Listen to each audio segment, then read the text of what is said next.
This conference will now be recorded. So very good evening, students.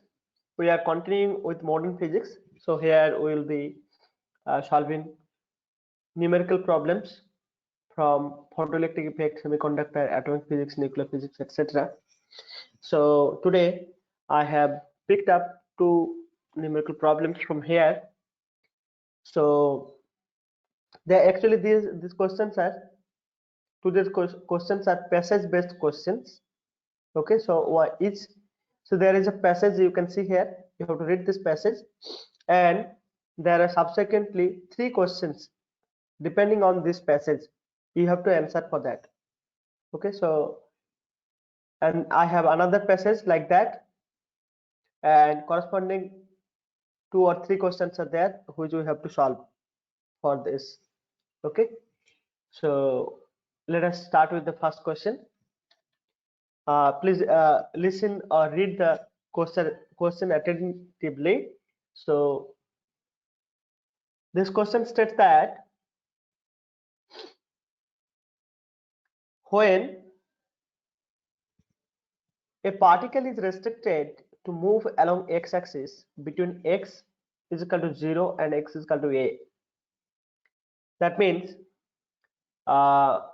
you have kind of a box. Okay, you can see that. You can just think of this kind of a box where the particle is restricted to move. This is x direction. This is actually from problem from quantum mechanics. So x is equal to 0 and here x is equal to a. So within this, a particle can move freely. Within this region, particle can move freely. Where this a is of the order of nanometer. That's why it is a quantum problem. When the dimension of any side of any box, okay, any side of the box is reduced to a very small dimension, like here a is in nanometer. Okay, nanometer dimension. So then the motion of the object, motion of this particle along this direction will be quantized. Okay, that means the energy will be quantized. What is quantized? The energy will be discrete. Energy will not be a continuous quantity, it will be discrete. You will get allowed energy will be having some discrete levels. Okay, discrete levels, as you have seen in case of hydrogen atom. Okay, so there are lines or labels, various levels of energy. So this particle also will have allowed energies quantized, since it is confined to move along x direction within a particular dimension, like a particular length, that is 0 to a, and a is in nanometer dimension. Okay, its kinetic energy can take only certain specific values that I said already. That is actually the quantization of the energy. Since it is freely moving here, that's why kinetic energy is being spoken over here, not the potential energy or not the total energy. Here the energy will be only kinetic energy, because the particle is freely moving within this. The allowed energies of a particle moving in such restricted region corresponding to the formation of standing wave. Yes, so here, since this, you can see the particle will be moving back and forth in this region, so there will be actually standing wave formed. Okay, there will be 2 loops, sometime it will be having 3 loops, like that there will be standing waves produced. Okay, in this region, standing waves with nodes at x is equal to 0 and x is equal to a. So this is actually for the first ground state node at, obviously, so node at these 2 ends or the boundary, there will be always node. At the boundary there will be always nodes. Okay, nodes will be there always in the boundary. All right, The wavelength of this standing wave is related to the linear momentum of the particle according to de Broglie's relation.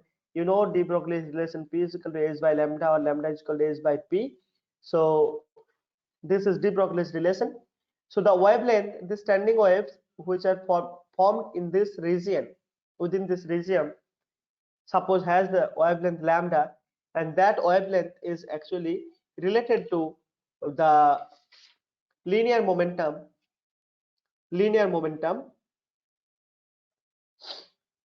by the relation of de Broglie's hypothesis, or de Broglie's relation, that is P is equal to h by lambda.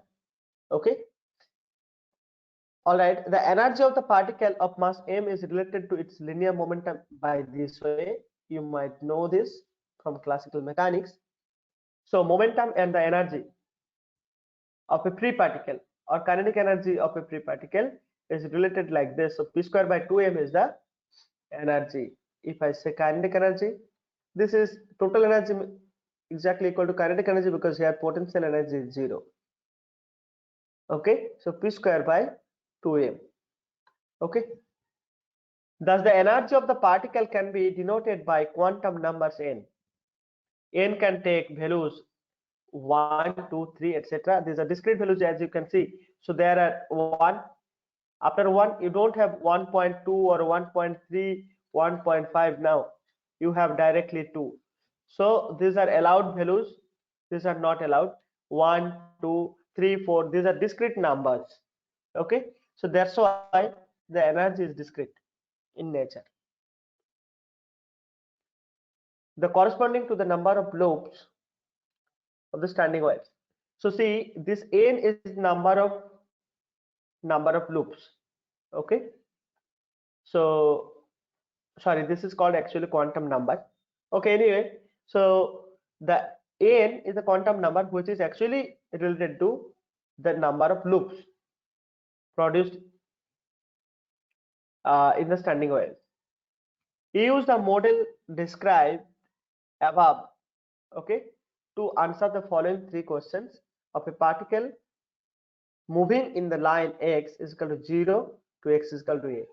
Take h is equal to this, and E is the charge of h is Planck constant, h equal to 6.6 into 10 to the minus 34 joule second.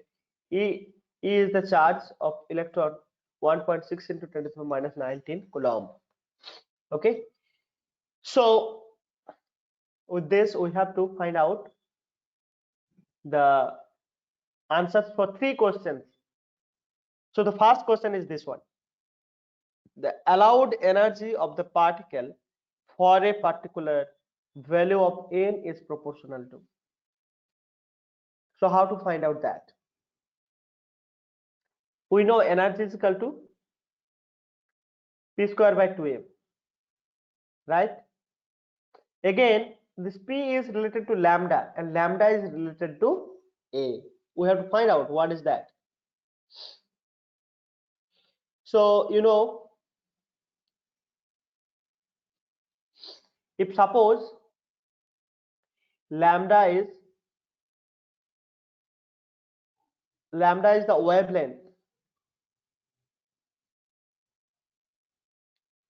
wavelength of the wave, of the standing wave,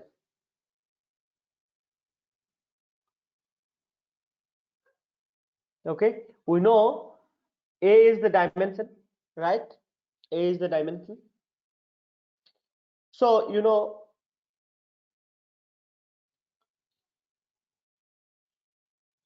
the A means this length, this is the total length is A.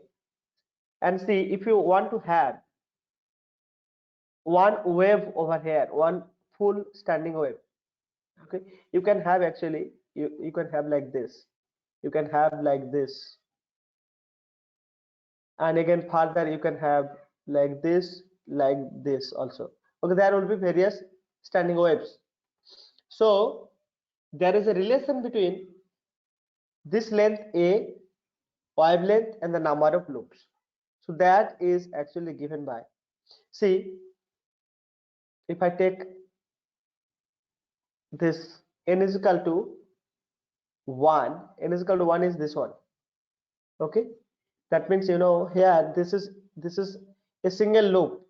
Lambda by 2 is equal to a. Okay, lambda by 2 is equal to a, this one. In the second case, you look this is, there are two loops, so 2 into lambda by 2 is equal to length a. Similarly, I'll have another loop here. See, I can just draw like this, then this, this, and this. So you have 1, 2, 3, 4 loops. Like that I can go. Okay, I can go like, see, one loop, then two loops, three loops, four loops, etc. So there is a general relationship, a is equal to n into lambda by 2. Okay, the number of loops, so number of loops into lambda by 2, because each loop will be half of the wavelength. Okay, there are two loops. Okay, two loops into 2, that will give you the total wavelength, and that is equal to a. All right, so this is how this wavelength and the length of the box and the number of loop, they have a mutual relationship, and that I have written over here, as I just explained over here. So that the same thing is here. So from here actually we can find out lambda. What is lambda then?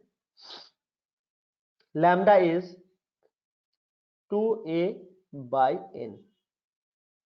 Let us just keep this in the box. I have another formula for the energy here like this. See, again we know from de Broglie's relationship, P is equal to A by lambda. So in place of P, I'll put the lambda. This de Broglie's hypothesis we will use. I'll just remove this portion. Okay, I'll just remove this portion. This word I'll just remove. Lambda be the standing wavelength of the standing wave. So let me use this portion. See, I have got P is equal to H by lambda. I'll put it here. Let me give this equation number 1. This as equation number 3. This is equation number 2. Okay. So see, from 1 and 3. 1 and 3, equation number 1 and 3, I can write E is equal to P square. P square means H by lambda whole square by 2m. Okay, now putting the value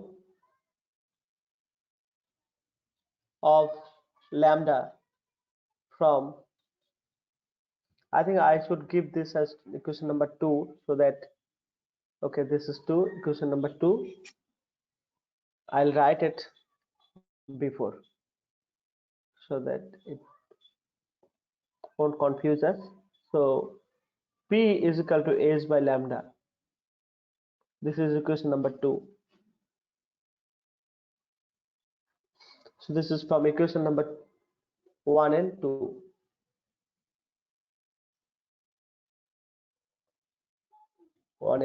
This.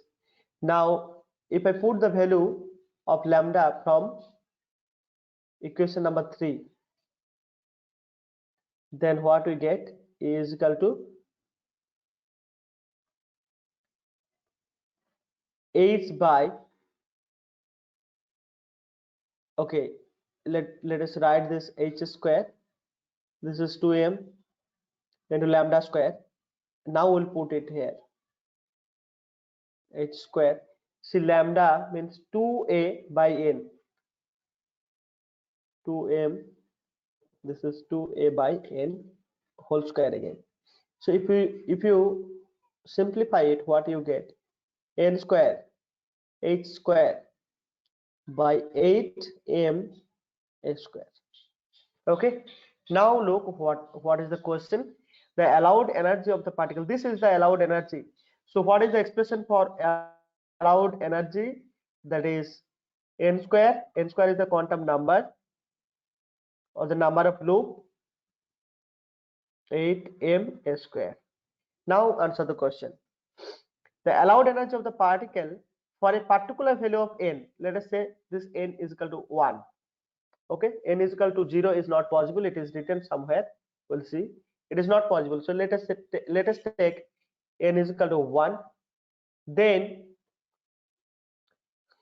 the allowed energy is proportional to. So how is it varying with the dimension of the box? Okay, dimension of the length. So this is whether it is a to the power minus 2 inversely proportional to the square of the dimension of the box, or is it directly proportional to a to the power minus 3 by 2 or a to the power minus 1 or a square? You look here, this is the energy, right? So it is proportional to it a to the power minus 2.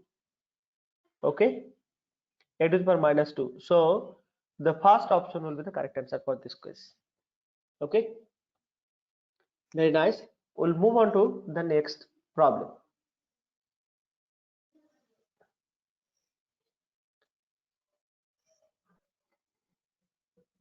So if the mass of the particle is this and A is 6.6 nanometer, the energy of the particle in the ground, in its ground state. So we have to simply do the calculation part. E is equal to n square h square 8m a square. So for ground state, for its ground state,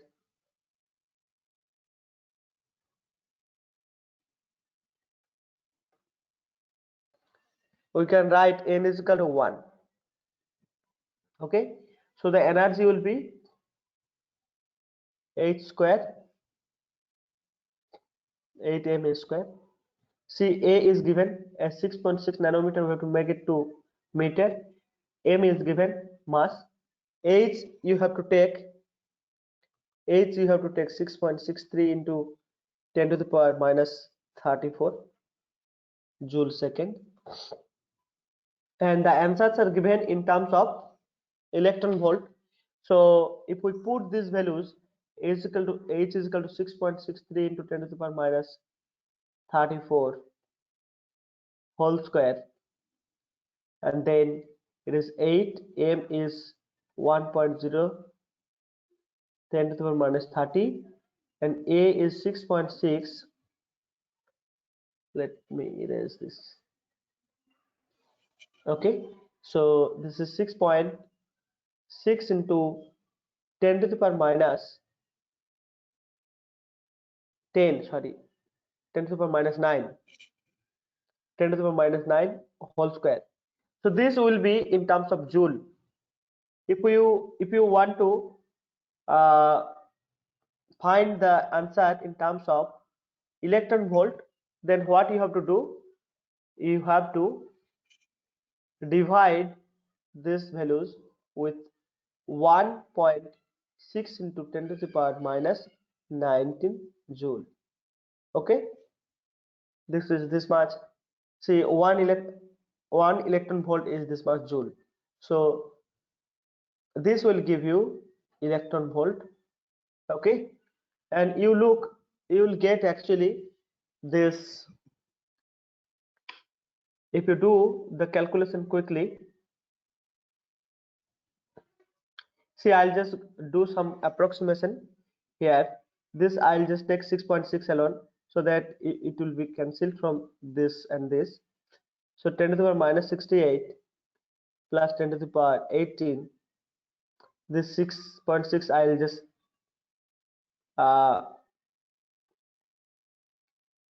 cancel from both numerator and denominator.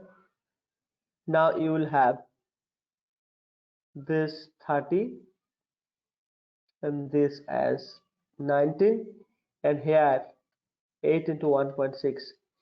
So this will actually give you nearly equal to 7.88 10 to the power minus 3 electron volt. So which you can make it to nearly 8 MeV.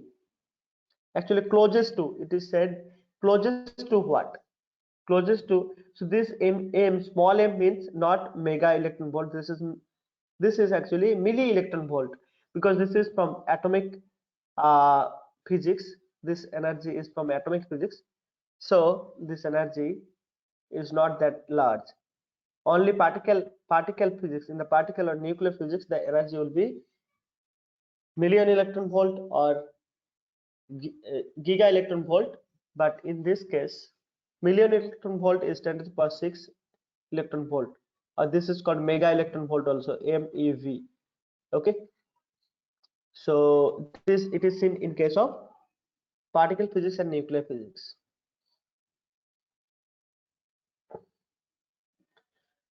So the option B will be the correct answer for this question. Next we'll take the third question from this passage. See here, let me read the question first. The speed of the particle that can take discrete values is proportional to. So since the energy is taking discrete values, kinetic energy, so the speed also will be different for different values of n. Discrete values means you have particular energy E1, E2, like that. So corresponding velocity is V1, V2, V3, etc. They also will have different values. Okay, velocity will not be same at each and every energy level. So how to find out the speed? Actually here you can use Bose quantization condition, okay, to find out the speed. What is the Bose quantization condition? L is equal to mvr. Okay, mvr will be nh cross or nh by 2 pi. This is actually the Bose quantization condition. Angular momentum will be in a particular orbit. It will be actually given by h by 2 pi, integral multiple of h by 2 pi. Okay, so from here, actually for this particular problem we can write mv a is equal to nh by 2 pi, and in this case let us first consider for ground state. Okay, n is equal to 1 for ground state we'll consider. So this n I am not keeping here. Okay, or even if we keep, doesn't matter, because it is proportionality relationship we have to bring out. So velocity is h by 2 pi m into a. So how is the velocity? Oh, I'm sorry, this n let us keep because we have to see the proportionality with the number of loop or quantum number itself. So not for ground state, it is for general problem. So this is v is directly proportional to this n, and if you see the proportionality with the dimension, that is to the power minus 1. Okay, so this is how. So here this is the question being asked here. The speed of the particle that can take discrete values is proportional to n, not n to the power minus 3 by 2 or nor n to the power minus 1, neither it is n to the power minus, sorry, n to the power half. It is proportional to n. Proportional to n. That's why see kinetic energy will be directly proportional to n square. Okay. All right. So with this we have finished this first problem, first passage. Now we will take up the second passage and try to solve corresponding problems.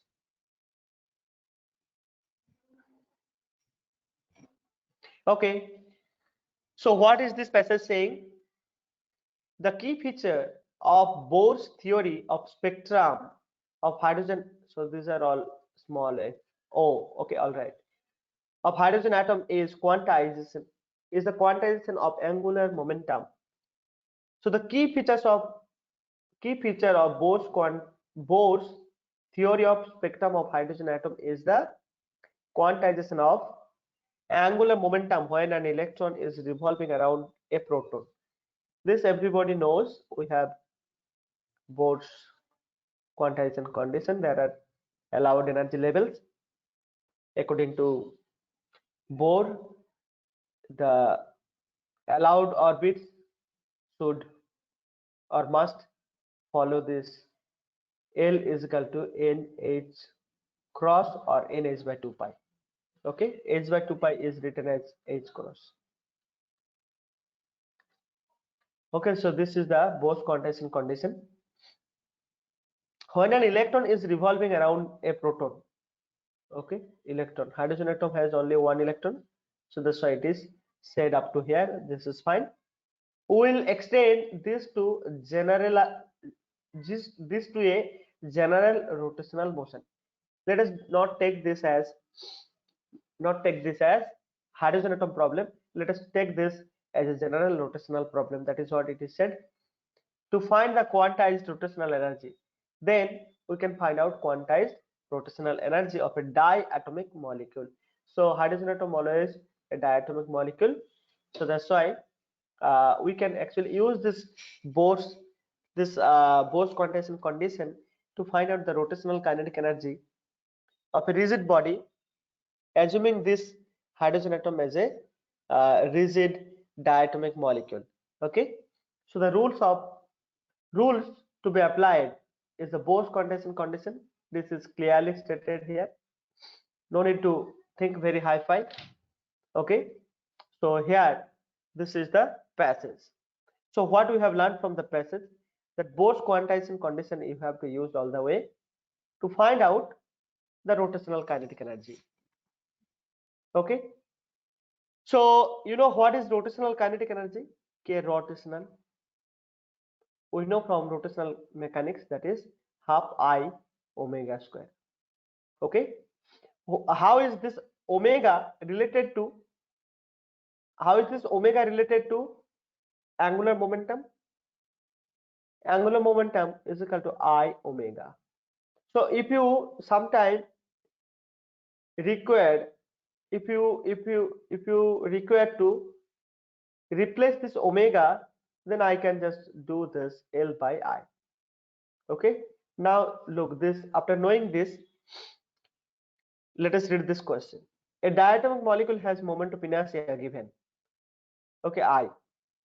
By Bohr's quantization condition, its rotational kinetic energy in the nth level, where n is equal to 0, is not allowed. So you have to find out the expression for the quantized rotational energy of nth level of a diatomic molecule, for which the moment of inertia I is given. See, I have already told you this is the kinetic energy, rotational kinetic energy. Now see, omega can be replaced by L, and L can be written as Bohr's quantization condition n h by 2 pi. Then you will be able to obtain the rotational kinetic energy and quantized rotational kinetic energy. So half I is given, omega I'll write L by I whole square, and this can be written as, so this will be actually L square by 2I. If you look here,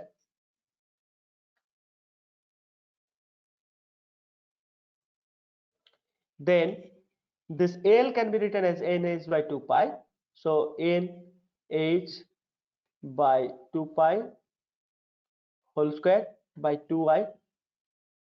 Okay, that means n square h square by 8 pi square I. So what is the expression for the energy, rotational kinetic energy? We have got K rotational kinetic energy, K rotational is equal to n square h square by 8 pi square I. Okay, so which among these four? Look this one. So the option D will be correct answer. See here we have just used the Bose quantization condition. Okay, and few knowledge from rotational mechanics also has to be there. Otherwise, it will not be uh, possible for you to solve this problem. Okay, we have got another two short problems here in this. I have not written the problem. Let me just write the second problem based on this passage. The second problem states that it is found that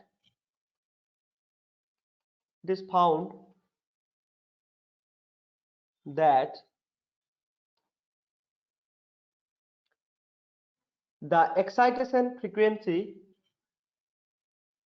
the excitation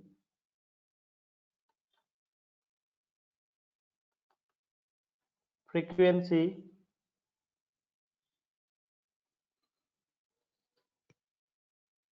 from ground state, I'm writing G dot S ground state. This means ground state to the fast excited state.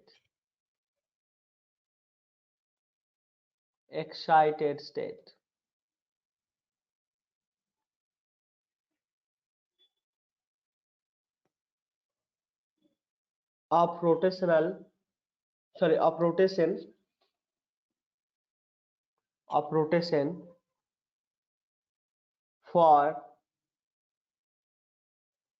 rotation for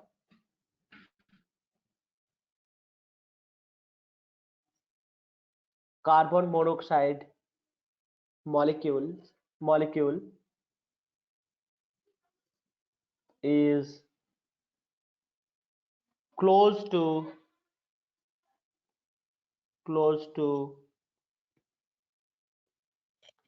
4 by pi into 10 to the power 11 hertz. Then the moment of inertia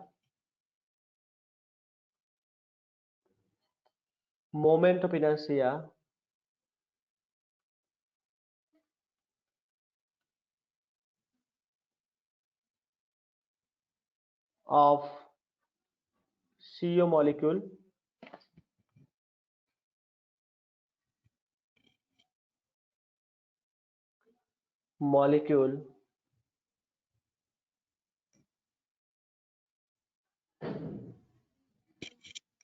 is about molecule about its center of mass. Its center of mass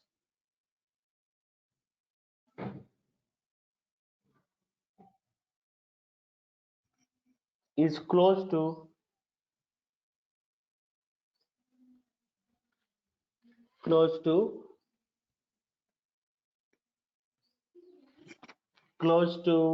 there are options given here 2.6776 into 10 to the power minus 46.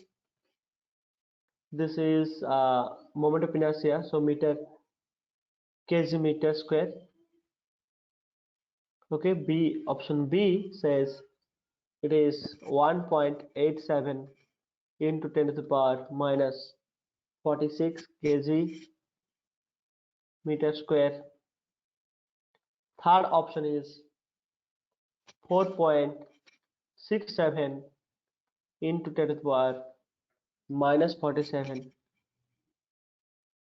kg meter square, and last option is 1.17 into 10 to the power minus 47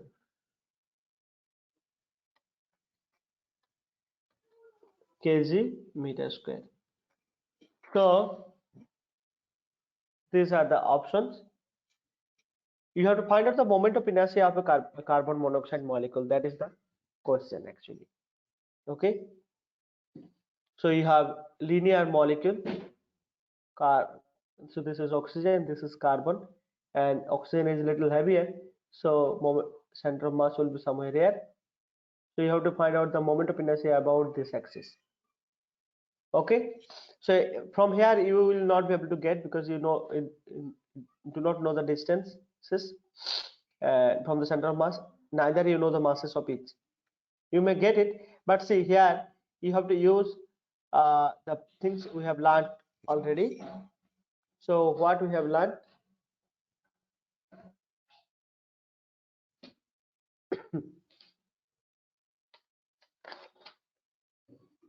okay, so excitation energy, here excitation frequency is given.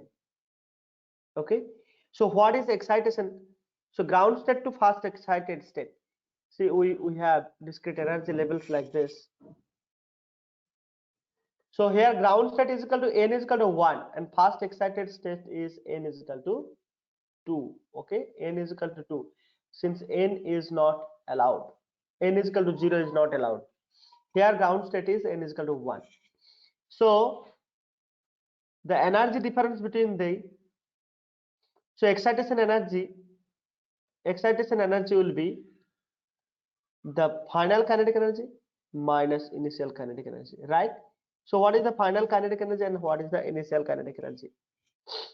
Final kinetic energy we will be finding out by putting n is equal to 2, and this we will get by putting n is equal to 1. So what is the kinetic energy we have got? That means we have got the energy expression, this one. Okay, this is the expression, rotational kinetic energy expression. So n is equal to 2 we have to put. Let me first write the k rotational is equal to n square h square 8 pi square I. So this is what? So n square means you have to write n is equal to 2. That means 4 h square by 8 pi square I, and this will be n is equal to 1, ground state. Initial state is the ground state, and this is the final state or excited state, where n is equal to 2, and here n is equal to 1. So h square by 8 pi square I can take common of this factor. I can take common, for this factor is common, so 4 minus 1, that is 3. So 3 into h square by 8 pi square I. Okay, so this is the excitation energy. So what is according to quantization or quantum mechanics, we can write the energy is equal to h nu, excitation energy, and this is excitation frequency. So we can strike this h out, one h will be there. So let me write directly like this. So you have to find out the moment of inertia. Moment of inertia will be 3h by 8 pi square nu x, excitation.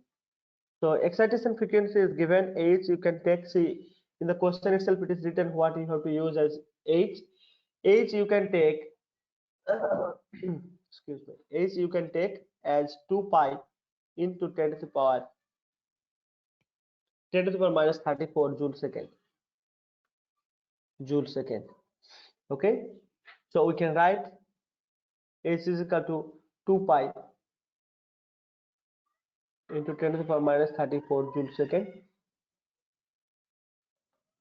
Okay, then 8 is this and pi square is there, and nu is already given. Excitation frequency, see excitation frequency is given 4 by pi into 10 to the power 11, 4 by pi into 10 to the power 11.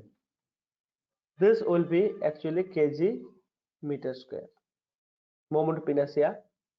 And see see this pi will get cancelled with this, 1 pi will get cancelled here, so this pi all goes. Okay, so this, so you get 3 by 16 into, this is 10 to the power minus 45. Now if you if you try to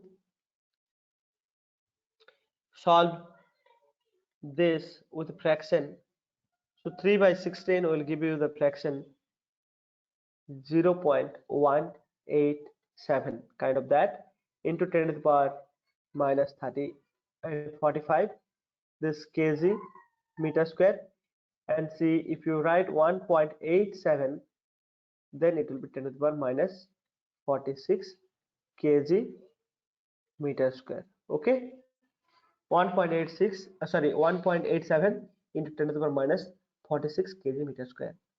You can see this is the answer for this problem. Okay, so